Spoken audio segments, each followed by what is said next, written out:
They didn't just need it sometime in the future. And so several of my peers and I got certified by the Red Cross to start teaching real sex education to fellow students. I'm sorry to the administrators here, but we were totally doing this in a sketch way, like in the bathroom, in the parking lot. It was like surreptitious sex education. What are you doing there behind the dumpster, smoking pot? No, we're talking about how not to get pregnant. So it was all a very wild experience. And it went on over 3 years, battling for this. There was also a time period in which some students at Lubbock High School, which was a different one than mine, decided that they wanted to start a gay-straight alliance. And they were told by their school that if they started a gay-straight alliance, that they would also have to allow a bestiality club. Yeah, what? And then my next question after what, the homophobic what, was, wait, did someone apply to have a bestiality club? I mean, this is Lubbock, no. But so they began a very serious legal battle in order to get the right to establish a gay-straight alliance, and they continued to go across the community and garner support for this. And at that time, they approached me, the leader of this movement for sex ed, and said, what are you going to do about gay students? And I said, what do you mean? Well, are you only going to teach about straight sex in this sex education you want? And I didn't have a good answer. I really didn't. I said, well, I think the first thing I said was, oh, well, if we teach gay students, then we're definitely going to invite more controversy and we'll never get this done. But working with them, thank God, they were wonderful, patient teachers and taught me to be an ally. And I slowly realized that sex education without being inclusive of all wasn't worth anything at all. And that the young queer students in Lubbock, Texas needed more than anything else spaces in which they were safe and affirmed, and that a sex education course not only could never omit that, it absolutely must be that place. So we began fighting for comprehensive sex ed and a gay-straight alliance at the same time. I tell that little story because social justice movements never work if you are just fighting for one individual group's right at the same time. Someone is always being left behind, someone is always being stepped on, and that's no closer to freedom for everyone. Anyway, wow, that was a preachy little off-topic thing. But so we began working for a gay-straight alliance. We did this for 3 years. And finally, the year that I was graduating, we got to give a presentation once again to the superintendent and the school board members, in which we asked for very simple things: that the textbooks be medically accurate, that were used in sex education courses. Shockingly, to this day, statewide and federally, there is no rule that sex education health textbooks have to contain medically accurate information. Really? Like, can a math book say 2 + 3 is 7? So we asked for the books to be medically accurate. We asked for health educators from the city health department to be able to come in and teach sex ed. And we asked that students be involved in the decision-making about the sex ed programs.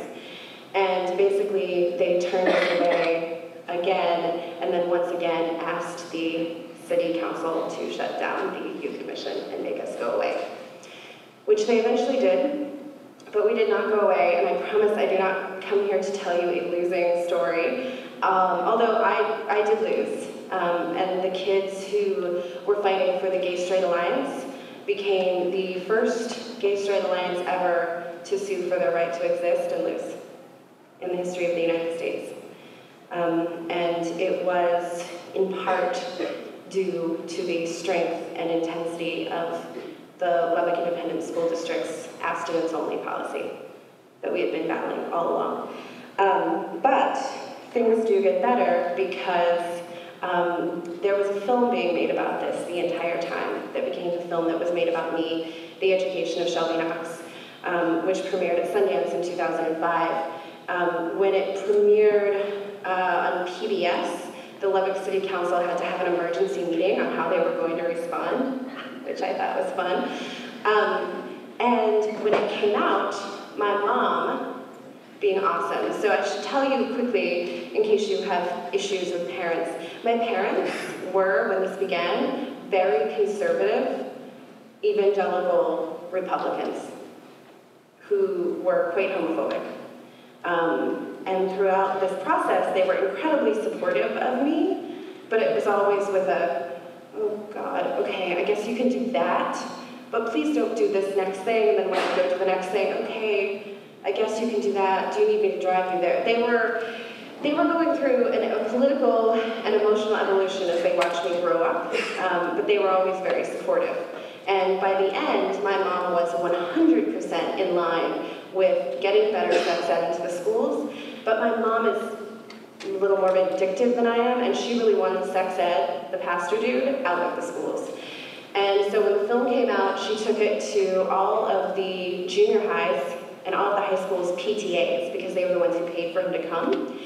And 7 of the 11 junior highs and 2 of the 4 high schools kicked him out of the schools, and he is no longer teaching in Lubbock schools.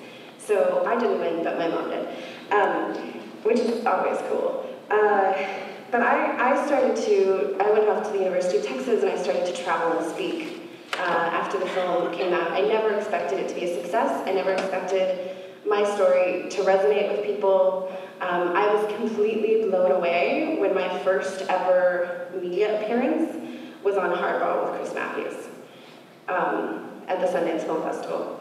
And there, he asked me if I was a feminist. Where I come from, feminist is not a nice word. Feminist is angry, feminist is bra burning, feminist is hairy, mean. Rush Limbaugh calls them feminazis. My dad sometimes used the term, I'm ashamed to say. But I thought about it in the moment. I thought about the definition: cultural, social, political, economic equality of men and women. Yeah, yes, I'm a feminist. And by doing that, I sort of became incredibly in demand to Planned Parenthood's, NARAL's, feminist organizations across the country, which absolutely scared the crap out of me. I was 17 years old. I was in no way prepared to be a speaker. I was in no way prepared to be a role model. I would go to schools and events like this one, and I would say, okay, and I'd tell some version of the story that I just told, like really, really, really fast. And then I would say, okay, so has anyone else had anything similar happen to them? There would be silence. But because young women are often incredibly supportive of each other, in actuality, someone would always stand up and say, well, actually, we had to fight to be able to wear dresses at graduation. Or we had to fight over our gay straight alliance too. They wouldn't let us meet on campus. Or, you know, I fought for a rape crisis center after my friend was raped. And there were always these stories. And the stories would fill up the rest of the time. And one day, I finally realized 2 things, what that was. One is that you have nothing more powerful than your personal story, than your lived experience. In fact, perhaps there is no true sentence in the English language that doesn't begin with the word I. And that was why people were flocking to me, because my story had been made into the film. But I was getting an even bigger gift in return, which is that in every single one of these rooms where people were sharing their stories, they were feeling less crazy and less alone. Oh, that happened to you? That happened to me too. I thought something was wrong with me. Oh wait, no, that happened to you too. Oh, something must be wrong with them. And that is what feminism is. Feminism is hearing your pain and your struggle and another person's story and suddenly realizing there's nothing wrong with you and there's nothing wrong with them, but there is something wrong with the world that makes you think that there is. So, feminism, yes, So that is my definition of feminism, which one of my older mentors told me. She was like, you took the personal and political, which was this great, cute little slogan, and made it incredibly long and boring. Thank you for that. So feminism is knowing you're not crazy and you're not alone. It's seeing the world through the eyes of women. If we could do that, and that is easier for some of us than others, but it is possible for everyone. And if we could do that, there would be far less violence, not just against women, but in the world. In fact, so I was struggling between telling you this, but do most of you know who Gloria Steinem is? She's a 1970s feminist leader, continues to be a wonderful leader in the movement, and she is one of my mentors. And at 26, to come to this community and give a feminist speech in the wake of what has happened here, I will be honest and say is incredibly intimidating. And I called her, and I asked her for her advice. And we talked, but in fact, she gave me the best sentence, which she wanted the message for me to give to y'all, that in fact, micro-violence against women, individual cases of violence in a country, are the single best predictor of macro-violence, violence enacted on a mass scale, like war and genocide, that will be perpetrated by that country.